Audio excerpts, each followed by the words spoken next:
चुनाव को लेकर क्या स्ट्रैटेजी आपकी रहेगी, क्योंकि अभी उपेंद्र कुशवाहा हो गए या जीतन मांझी भी कह रही है कि हाँ बातचीत चले, क्या आपकी भी कोई बातचीत चल रही है दिल्ली चुनाव को लेकर? जी बिल्कुल चल रही है, और इस बात को हमने पहले भी कहा था कि हम लोग की बातचीत चल रही है।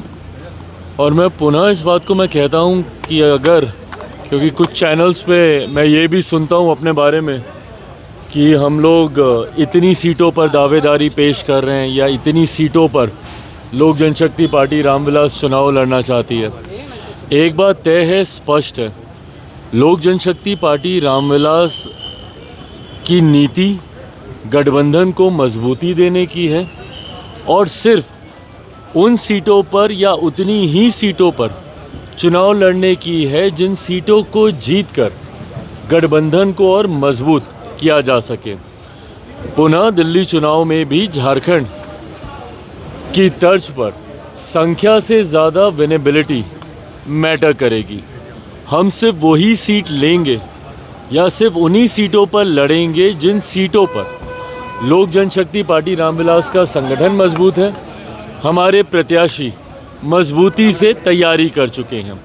संख्या दिखाने के लिए ज़्यादा सीटें लें, अधिक सीटों पर चुनाव लड़ें और अपना स्ट्राइक रेट हम लोग कम करें, पार्टी ये कतई नहीं करेगी। जो सीट लेगी उसे जीतने के लिए ही लेगी।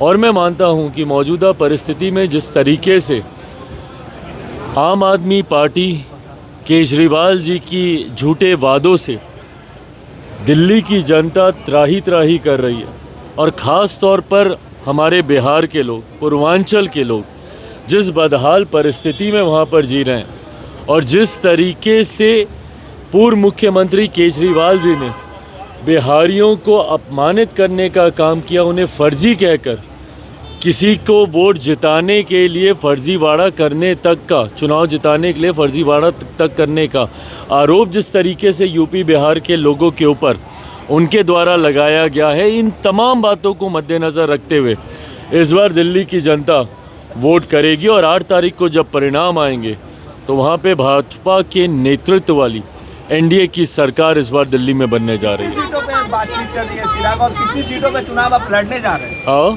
कितनी सीटों पे बातचीत चल रही है और कितनी सीटों पे आप चुनाव लड़ने जा रहे हैं? अब ये देखिए, वही गठबंधन के भीतर की बातें हैं। कितनी सीटों पर चल रही है, मुझे लगता है अब कुछ घंटों की बातें और हैं।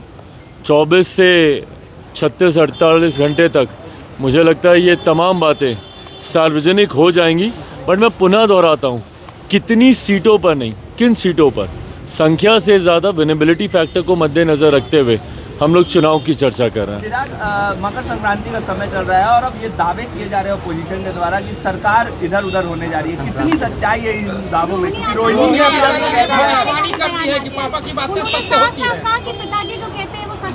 तो चलिए, मैटर ऑफ टाइम है, मैटर ऑफ टाइम है। अगर उनके पिताजी ने जो कहते हैं वो सच हो जाता है तो मेरे पास मेरे पिताजी का भी आशीर्वाद है कि वो जहाँ रहते थे सत्ता वहीं जाती थी।